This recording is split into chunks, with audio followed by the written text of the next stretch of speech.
মুখের কি অবস্থা। এখন আমি এই ফেস ওয়াশটা ইউজ করব, যেটা আমি অমৃতা সিনহার কাছ থেকে এনেছিলাম। ঠিক আছে, দেখাচ্ছি এরপরে। ফেস প্যাক লাগালাম, যেটা ডক্টর রাসেলের, এটা আমি অমৃতা সিনহার কাছ থেকে নিয়েছি। প্যাকটা উঠানোর পরে আমি আপনাদেরকে আবার ভিডিও করে দেখাবো। এটা হলো কি নাইট ক্রিম, আরবানের নাইট ক্রিম, আর সঙ্গে আমি এই ফেসিয়াল অয়েলটা ইউজ করব। ফেসিয়াল অয়েলটা কেটে ফেস প্যাকটা যে লাগালাম আমি আরবানের, আরবান না, ডক্টর রাসেলের ফেস প্যাকটা লাগিয়েছি। এটা আমরা অমৃতা সিনহার কাছ থেকে নিয়েছিলাম।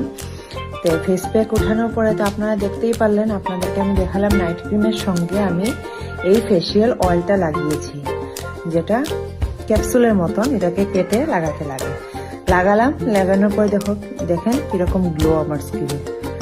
আমি সাধারণত আমি পার্লারে ফেসিয়াল করি না, আমি ঘরেই সবকিছু করি। কেন কি আমি সবকিছু প্রোডাক্ট আনি Amrita Sinha, all shades of Amrita, ওর কাছ থেকে আমি সবকিছু আনি। এনে আমি আমার মুখে সবকিছু, আমি বেশিরভাগই ফেসিয়াল জিনিসটা আমি ঘরেই করি। কেন কি আমি ওর কাছ থেকেই সব প্রোডাক্ট পাই। থ্রেডিংটা খালি আমি খালি থ্রেডিং ইয়েতে করি, পার্লারে করি। কোনো অকেশনে যদি হয় তে গিয়ে আমি পার্লার যাই, নাইলে আমি পার্লার যেতে লাগে না, আমি ঘরেই করি নিই সবকিছু। ঠিক আছে, আপনারা অমৃতার কাছ থেকে আনতে পারবেন।